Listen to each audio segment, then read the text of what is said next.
as a leader of majority, I can tell you there has never been any impeachment motion against the deputy president.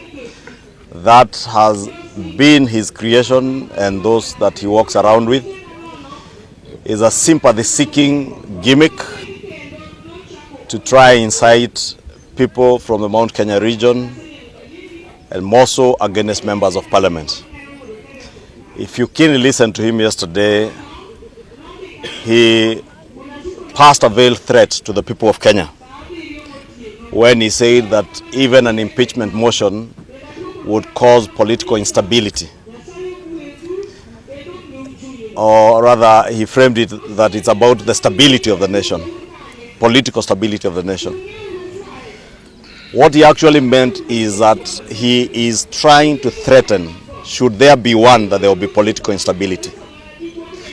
The kind of political instability, as I said yesterday on Twitter, that they instigated on the 25th of June, 2024.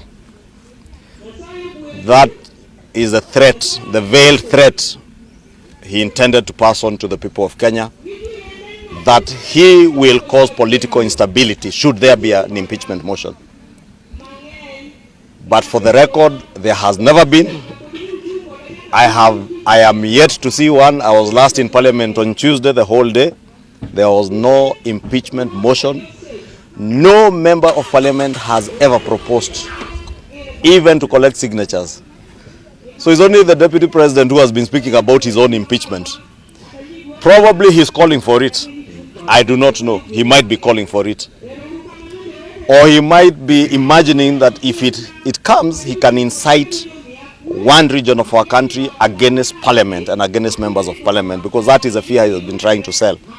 That is why I said I have put my chest forward to defend the rights of all members of Parliament as their leader. Because nobody, not the President, not the Deputy President, should ever imagine that they can intimidate members of Parliament from doing what they ought to do. Impeachment motions are part of our oversight of state officers. The Deputy President is not an exception. So is the President. If any member of Parliament feels the President is not serving the people of Kenya or has contravened any provision of our Constitution, he is at liberty to bring an impeachment motion, and it will be considered on its own merit.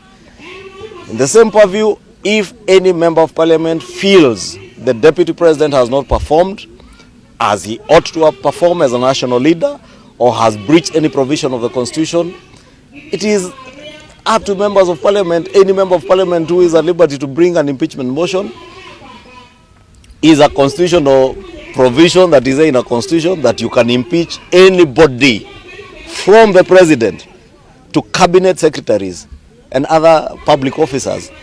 Therefore, the Deputy President should desist from making all this Ulabalu is making about impeachment, non-existent impeachment motions, because those only exist in the figment of his imagination. When President Kenyatta and William Ruto fell out, it was basically because President Uhuru Kenyatta was in his last term, had his preferred candidate for the 2022 elections, and his deputy was a presidential candidate.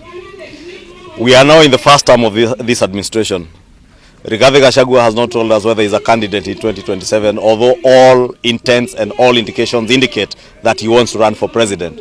Here he has been mentioning that he wants to form friendship with likes of Kalonzo, Wajakoya, and such like characters. And therefore, he is at liberty to do that. What I would have expected the Deputy President to be doing now, even in an address, and I did challenge him last week, for 2 years he has never addressed any national media station to either articulate what government is doing or even advance government policy on anything, be it housing, be it universal health coverage, be it the stall projects you talk about, be it even business and the pending bills I had him mentioned by passing. We have never seen him. How I wish he would spend his time to focus on those people-centric issues and not selfish parochial things as he has engaged us in.